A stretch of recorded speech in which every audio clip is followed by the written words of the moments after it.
Ich bin der Nico Müller, Werksfahrer für Audi in der DTM und auch in der Formel E aktiv.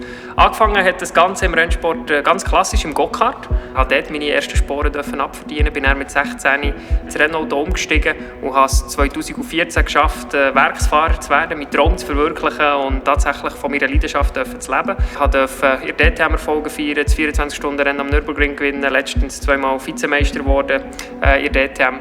Und seit kurzem auch im E-Sports aktiv, einerseits als Fahrer. Während der berühmt-berüchtigten Lockdown-Zeit hat das Ganze angefangen, so richtig Fahrt aufzunehmen. Ich war schon vorher in der Entwicklung der Simulatoren bei Racing Fuel Simulators involviert gewesen.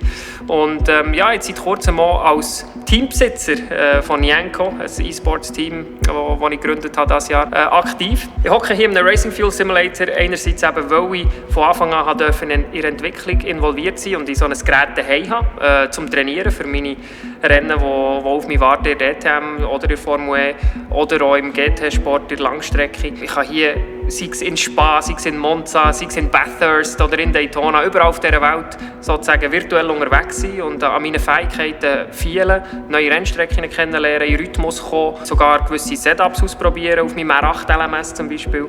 Also da habe ich extrem viele Möglichkeiten und kann tatsächlich von daheim im Wohnzimmer aus mich auf das Rennwochenende vorbereiten. Andererseits aber auch auf die Competition im E-Sport. Dort kommt nochmal ein neuer Aspekt dazu, da kann ich an meinen Rennfähigkeiten feilen. Ja, Racing Fuel Simulators, erstens eben, weil ich von Anfang an in der Entwicklung mit dabei sein durfte. Zweitens, weil es von mir aus gesehen das beste Produkt ist, das es auf dem Markt gibt. Es ist wirklich vom Driving-Feedback her etwas vom absolut Besten, was man finden kann.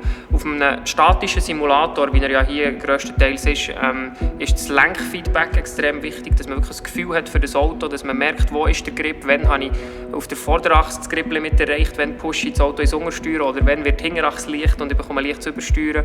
Dazu natürlich das Gefühl auf dem Pedal sehr wichtig, allem vor allem auf der Bremse. Ich muss möglichst viel Feedback für die Verzögerung vom Auto haben, obwohl ich ja eigentlich hier nur da hocke und sich nichts bewegt, muss ich gleich irgendwo ein Gespür für das entwickeln. Und wenn man das Ganze weiterspielen will und zum Beispiel das Traction-Loss-Modul hat auf seinem Racing Fuel Simulator, dann hat man sogar noch ein besseres Gespür für die Rotation vom Auto.